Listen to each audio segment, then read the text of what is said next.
पहली कविता है सुबह सुबह।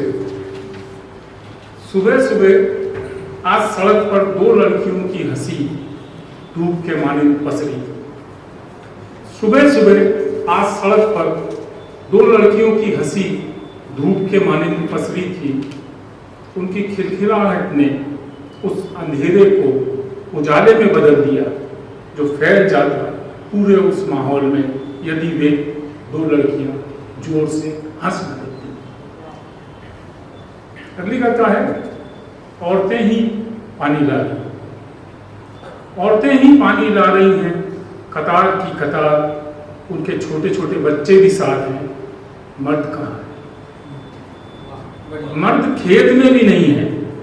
जहां देखो औरतें हैं, खेत में खलिहान में मजदूरी करती हुई औरतें सिर पर मटका लिए, घड़ा लिए, बाल्टी डब्बा लिए, कुओं पर, नदी पर, हैंडपंपों पर, ट्यूबवेल पर औरतें हैं, सिर्फ औरतें।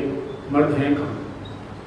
वे सब इस वक्त चौपाल पर हैं, बहुत व्यस्त, बेहद मसरूफ, बहस कर रहे हैं देश दुनिया की, धर्म मजहब की, चुनाव की, क्रिकेट की। चौपाल पर बीड़ी सिगरेट पीते हुए, हुक्का गुड़गुड़ाते हुए, साझा करते हुए पत्ते खेल रहे हैं सारे मर्द।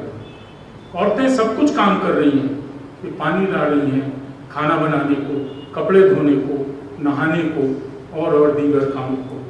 मर्द सारे के सारे बैठे हैं चौपाल पर। उनका पानी कहाँ गया?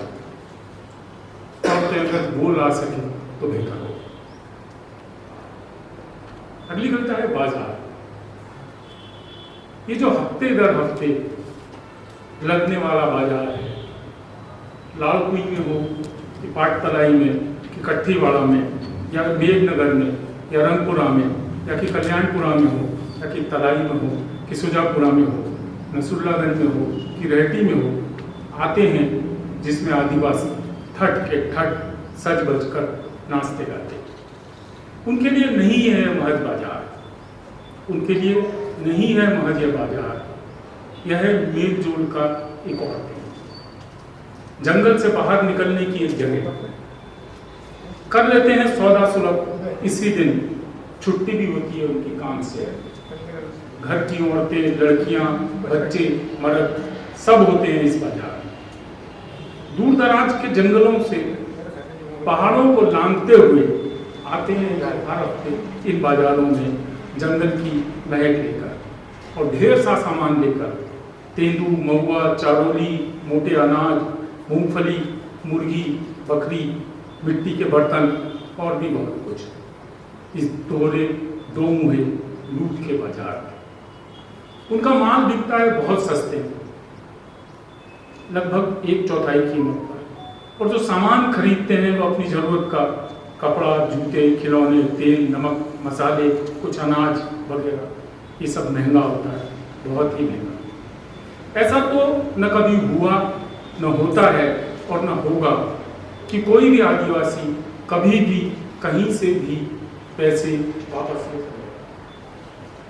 उसकी नंगा झोली कर देता है बाजार और वह दो तरफा दोहरा लुटकर बाजार से लौटता है, फिर पहाड़ों को लांघकर जंगलों में जो उन्हें सहेजता है, और वे अगले सप्ताह फिर ठट के ठट सज बज कर आ जाते हैं बाजार में। अगली कविता है आड़ा समय।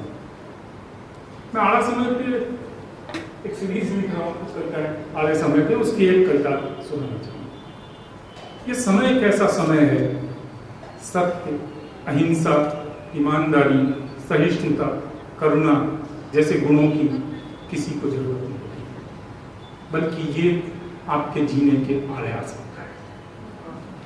ये कैसा समय है कि विश्वास, भरोसा, दिलासा दिलाना खत्म हुआ, बल्कि ये दिलासा देना या देना, ये दिलाना या देना आपके होने के आगे आ सकता है। ये कैसा समय है कि विरोध, असहमति, बहस, मुबाहिस की जगह बची ही नहीं, बल्कि ऊपर लिखे शब्दों को शब्दकोश में आड़ा कर दीजिए। अब आड़ा समय यूं ही नहीं आता बताकर, आप सब शरीफ लोग पता नहीं किस मुगालते में जी रहे हैं। अब जरा आड़े होइए, अनुशासित कतार में सुसज्जित गणवेश में आती कतार को जगह दीजिए जो सारे आड़े टेढ़ों को सीधा करे।